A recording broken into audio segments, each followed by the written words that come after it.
সারা দেশে ছাত্র আন্দোলনের ঢেউ লেগেছে মুন্সিগঞ্জেও। সকালে সেখানেও ত্রিমুখী সংঘর্ষের খবর পাওয়া যায়।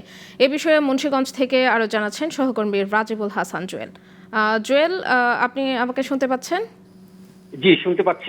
জুয়েল, আজ সকালের দিকেই মুন্সিগঞ্জে বেশ পাল্টা হামলার ঘটনা ঘটেছে। কিভাবে সংঘর্ষের শুরু হলো আমাদেরকে জানাবেন। হ্যাঁ, শেফালি, আপনি যেমনটি বলছিলেন, এই মুহূর্তে আমি রয়েছি মুন্সিগঞ্জ শহরের সুপারমার্কেট এলাকায়।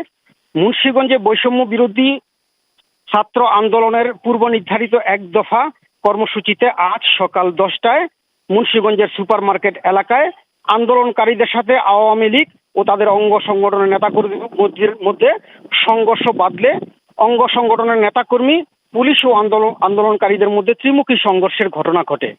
আন্দোলনকারীরা ইট পাটকেল ছুড়লে এ সময় মুহুর্মুহু ককটেল বিস্ফোরণ, গুলিবর্ষণ ও ধাওয়া পাল্টা ধাওয়ায় সুপারমার্কেট এলাকা রণক্ষেত্রে পরিণত হয়। এ সময় গুলিবিদ্ধ অবস্থায় রিয়াজুল, সজল ও মেহেদীকে হাসপাতালে নিয়ে গেলে কর্তব্যরত চিকিৎসক তাদের 3জনকে মৃত বলে ঘোষণা করে। তবে 3জনের মৃত্যুর বিষয়টি জেলা পুলিশ সুপার নিশ্চিত করলেও গুলিবিদ্ধের বিষয়টি নিশ্চিত করেননি। এছাড়াও ত্রিমুখী সংঘর্ষে 7জন গুলিবিদ্ধ ও সাংবাদিক সহ অন্তত 50 জন আহত হয়েছে। এই সময় বেশ কয়েকটি মোটরসাইকেল ও ওষুধ কোম্পানির একটি গাড়ি ভাঙচুর করে আগুন ধরিয়ে দেওয়ার ঘটনা ঘটে। পাশাপাশি মুন্সিগঞ্জের মুক্তারপুর ও সিপাহীপাড়া এলাকায় বেশ কিছু দোকানপাট ভাঙচুর করে। এখনো শহর জুড়ে ধাওয়া পাল্টা দেওয়া উত্তেজনা বিরাজ করছে।